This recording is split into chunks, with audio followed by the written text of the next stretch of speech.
رمضان والعشر الاواخر، اگرچہ رمضان سارا ہی عبادت کا مہینہ ہے مگر اس کے آخری عشرے کی عبادات کی خاص فضیلت بیان ہوئی ہے۔ رمضان کے آخری 10 دنوں میں اپنے اہل و عیال کو عبادت کے لیے خصوصی ترغیب دلانا نبی کریم صلی اللہ علیہ وسلم کی سنت پر عمل کرنا ہے۔ حضرت عائشہ فرماتی ہیں کان النبی صلی اللہ علیہ وسلم اذا دخل العشر شد مئزرہ واحیا لیلہ وایقظ اہلہ۔ جب رمضان کا آخری عشرہ شروع ہوتا تو نبی صلی اللہ علیہ وسلم عبادت کے لیے کمر بستہ ہو جاتے، راتوں کو جاگتے اور اپنے اہل خانہ کو بھی جگاتے، یعنی صرف خود ہی نہیں جاگتے تھے، گھر والوں کو بھی جگاتے تھے۔ تو اس سے کیا پتہ چلتا ہے کہ یہ ایک اجتماعی عبادت ہے جس میں سب لوگ مل کے عبادت کرتے ہیں اور رات کی عبادت ہے۔ آج کی یوتھ کو رات کے وقت جاگنا بہت پسند ہے، ایسا ہی ہے نا؟ بہت سے بچے دن کو سونا پسند کرتے ہیں اور رات کو جاگنا۔ ایسا کیوں ہے؟ رات کو کیوں جاگتے ہیں؟ سکون ہوتا ہے، اس سکون میں ہم کرتے کیا ہیں؟ جو مرضی کا کام ہوتا ہے، جو ہم سب کے سامنے نہیں کر سکتے، یعنی اکیلے ہو جاتے ہیں نا، باقی گھر والے تو سو رہے ہوتے ہیں اور پھر ہم انجوائے کرتے ہیں اپنے آپ کو اور اپنے کاموں کو اور اپنی پسند کی چیزوں کو۔ تو مومن کے لیے سب سے زیادہ پسندیدہ چیز کیا ہونی چاہیے؟ اللہ کی عبادت۔ تو اس کے لیے بھی دن کے مقابلے میں رات کا وقت رکھا گیا ہے۔ ٹھیک، سارا سال تو ہم عشاء اور فجر کی نماز اگر پڑھ لیں تو وہ بھی بہت اچھا ہے، تہجد جس کو نصیب ہو جائے وہ تو بہت ہی خوش قسمت ہے، لیکن رمضان کی راتوں میں تو قیام لازم ہے، اور پھر آخری عشرے میں تو جتنا زیادہ جاگ سکیں۔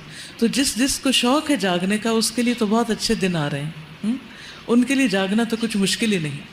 لیکن اس جاگنے میں ہم نے گپ شپ اور باتیں اور ادھر ادھر یا نیٹ پہ بیٹھ کے وقت نہیں گزارنا، بلکہ اللہ کی عبادت کرنی ہے۔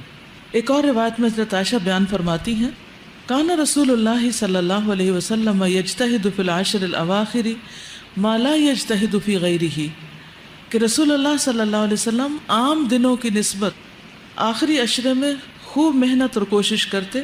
عربی کے الفاظ کہتے ہیں ما لا یجتہد فی غیرہ، جتنا کبھی آپ کسی اور وقت میں کرتے نہیں تھے، یعنی ایسی کوشش اور محنت اور ایسی عبادت کسی اور وقت میں نہیں ہوتی تھی۔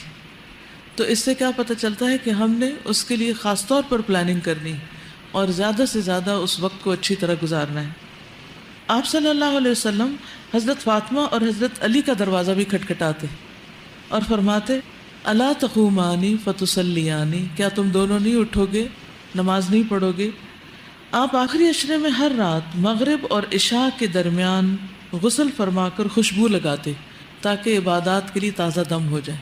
کس وقت؟ یعنی افطار وغیرہ کر کے کھانا کھا کر اور تراویح پڑھنے سے پہلے کے وقفے میں، تاکہ پوری طرح فریش ہو جائے۔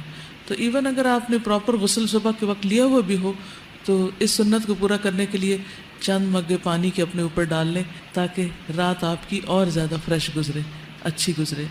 اب اس میں یہ کہ کرنا کیا ہے، رات کو جاگ کر کرنا کیا ہے، اس کی لسٹ بنا لیں۔ مثلا پہلے آپ قیام کریں گے تراویح کا، پھر اس کے بعد آپ کچھ اذکار کر سکتے ہیں، تلاوت کر سکتے ہیں، کوئی درس و تدریس کر سکتے ہیں، اگر کٹھے گھر میں کچھ لوگ ہیں کچھ سیکھ سکھا سکتے ہیں، بیچ میں چائے بھی پی سکتے ہیں تاکہ جاگ سکیں، پھر دوبارہ قیام کریں، پھر فجر پڑھ کے پھر آرام کریں۔ ان راتوں میں لمبی دعائیں بھی مانگیں، ٹھیک ہے، کیونکہ دعاؤں کی قبولیت ہوتی، اسی میں طاق رات ہے، اسی میں جبریل اور فرشتے اترتے ہیں اور سب کو دیکھتے ہیں کہ کون کون عبادت کر رہا ہے، اور جو عبادت کر رہا ہے اس کو بخش دیا جاتا ہے۔ تو آپ کی پرسنل دعائیں، آپ زندگی میں کیا بننا چاہتے ہیں، آپ اپنی آخرت کیسے چاہتے ہیں، آپ اپنے ماں باپ کے لیے کیا چاہتے ہیں، بہن بھائیوں کے لیے کیا چاہتے ہیں، اپنے بچوں کے لیے کیا چاہتے ہیں، امت مسلمہ کے لیے کیا چاہتے ہیں، اپنے ملک کے لیے کیا چاہتے ہیں، یعنی اپنی ذات سے شروع کر کے پوری دنیا تک آپ کا دل کیا چاہتا ہے کہ کیا ہو، تو اس سے متعلق آپ خوب خوب دعائیں کریں، ٹھیک ہے۔ اس کو اگر لکھ لیں، میں نے ایک چھوٹی سی ڈائری بنائی ہوئی ہے، تو اس میں جب مجھے کوئی دعا یاد آتی ہے، جب میرے اندر کوئی طلب پیدا ہوتی ہے تو اس میں لکھ لیتی ہوں کہ اللہ مجھے یہ عطا کر، کیونکہ جب قبولیت کی راتیں یا اوقات ہوتے ہیں تو پھر میں اس کو دیکھ بھی لیتی ہوں کہ کہیں کوئی چیز بھول تو نہیں گئی، تو اس طرح آسانی ہو جاتی۔